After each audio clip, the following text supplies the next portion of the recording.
வணக்கம். 2025 மார்ச் 29 சனிக்கிழமை அதிகாலை நிலவர 2 நிமிட வானிலை ஆய்வறிக்கை. அதிகாரப்பூர்வ வானிலை அறிக்கைக்கு இந்திய வானிலை ஆராய்ச்சித்துறை அறிக்கையை பார்க்கவும்.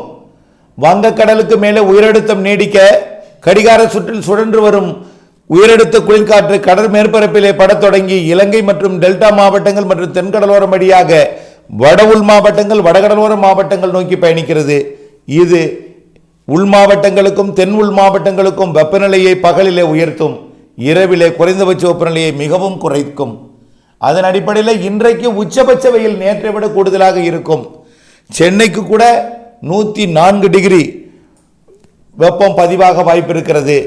ஆகவே இன்றைக்கு பெரும்பாலான மாவட்டங்களிலே 100 டிகிரிக்கு மேல்தான் இருக்கும் வெப்பம். சமவெளி பகுதிகளில் பாளையங்கோட்டைக்கே 106 டிகிரி ஃபாரன்ஹீட் வெப்பம் எட்ட வாய்ப்பு இருக்கிறது.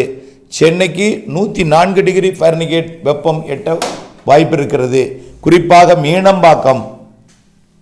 இந்த நிலையில் நாளைய மறுதினம் முதல், அதாவது இன்றைய வெப்பம் நாளை குறையும், நாளைய மறுதினம் மேலும் குறையும். வரக்கூடிய 2ஆம் தேதி முதல் குழப்ப வானிலையை கொடுக்கக்கூடிய கிழக்கு காற்று நுழைய போகிறது. தூறல் சாரல் மழைப்பொழிவை 3ஆம் தேதியிலிருந்து கொடுக்க போகிறது. லேசான மிதமான மழைப்பொழிவை 4ஆம் தேதியிலிருந்தும் ஒதுக்கி ஆங்காங்கேயும் 5ஆம் தேதியிலிருந்து சற்று கனமழை முதல் கனமழையும் 7, 8, 9 தேதிகளிலே காற்றழுத்த தாழ்வு நிலை பகுதியாகி தமிழ்நாட்டின் கரைக்கு வந்து சற்று கனமழை முதல் கனமழை பொழிவு வரைக்கும் கொடுப்பதற்கு வாய்ப்பு இருக்கிறது. ஆகவே வரக்கூடிய 7, 8, 9 தேதிகளில் வரக்கூடிய தாழ்வு அனைத்து மாவட்டங்களுக்கும் தென் மாநிலங்களுக்கே நல்ல ஒரு மழைப்பொழிவை கொடுக்க போகிறது.